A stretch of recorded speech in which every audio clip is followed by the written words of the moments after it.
ഈശോമിശിഹായ്ക്ക് സ്തുതിയായിരിക്കട്ടെ. സങ്കീർത്തനങ്ങൾ 34 അധ്യായം 7 തിരുവചനം. കർത്താവിൻ്റെ ദൂതൻ ദൈവഭക്തരുടെ ചുറ്റും പാളയമടിച്ച് അവരെ രക്ഷിക്കുന്നു.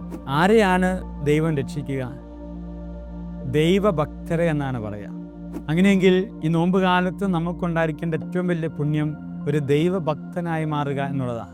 അത് ബാഹ്യ പ്രകടനങ്ങളല്ല.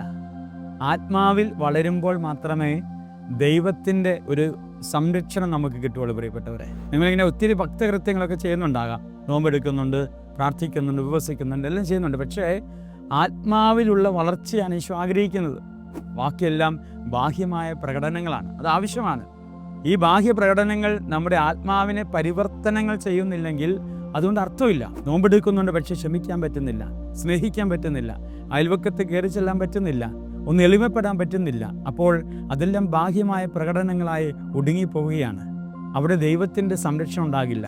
ദൈവത്തിൻ്റെ ഭക്തരാകണം.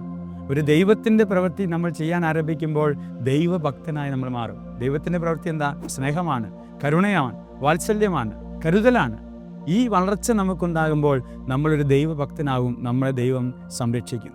ഈശോയെ, നിൻ്റെ ഭക്തിയിൽ വളരുവാനും നീ സംരക്ഷിക്കുന്ന ഒരു മനുഷ്യനായി തീരുവാനും ഞങ്ങളുടെ കുടുംബങ്ങളെ, ജീവിതങ്ങളെ അനുഗ്രഹിക്കണമെന്ന് നമുക്ക് പ്രാർത്ഥിക്കാം. ദൈവം അനുഗ്രഹിക്കട്ടെ. ആമേൻ.